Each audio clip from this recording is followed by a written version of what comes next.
আপনার গোসল ফরজ হলে বাথরুমে গোসলখানায় গিয়ে সর্বপ্রথম আপনার শরীরের যে জায়গায় নাপাক লাগছে বা কাপড়ের যে জায়গায় নাপাক লাগছে সেই জায়গাটা কি করা, পরিষ্কার করে নেওয়া আগে। যদি আপনার জায়গাটা চিহ্নিত থাকে যে এই জায়গাটা নাপাক লাগছে, ওই জায়গাটা ধুয়ে ফেলান। এরপরে নামাজের জন্য যেভাবে আমি ওযু করছি সেভাবে ওযু করা। এরপরে ওযু করা, হাতের কবজি ধোয়া, এরপরে কুলি করা, নাকে পানি দেওয়া, মুখ ধোয়া, হাতের কনুই পর্যন্ত ধোয়া, মাথা মাসাজ করা, এরকম ওযু করা। ওযু করার পরে এবার আপনি গোসল করেন। সেটা শাওয়ার দিয়ে আপনি মাথার উপরে পানি ঢেলে হোক আর আপনার মগ দিয়া হোক, যেভাবে হোক আপনি গোসল করেন। গোসল করা শেষ হয়ে গেলে, গোসল করে যখন বের হয়ে যাবেন, তখন যাওয়ার আগ দিয়া ওই যে পাও ধোয়া বাকি আছে ওযুর, যাওয়ার আগ দিয়া পায়ের ওখানে পানি ঢেলে টাকনো পর্যন্ত পা ধুয়ে ফেললেন, বাস গোসল হয়ে গেল।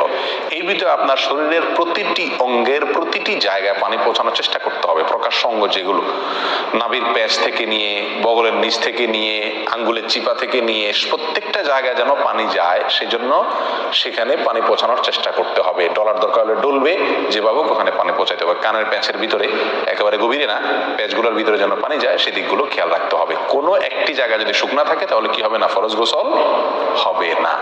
অতএব পরিপূর্ণ শরীর যাতে ধোয়া হয় সেদিকটা খেয়াল রাখতে হবে।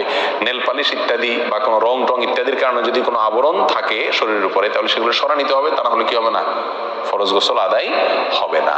কথা, প্রথমে শরীর এবং কাপড় থেকে নাপাকগুলো ধুয়ে নেব, এরপরে ওযু করব পূর্ণাঙ্গভাবে, পাও ধোয়া বাদে, এরপরে গোসল করব।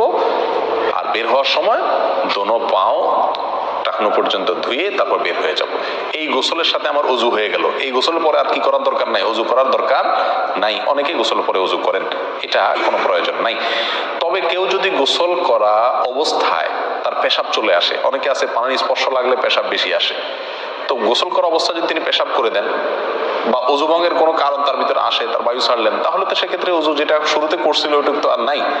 তাহলে তাকে আবার কি করতে হবে, নতুন করে গোসলের পরে ওযু করতে হবে। এই হলো মোটামুটি ফরজ গোসলের পদ্ধতি।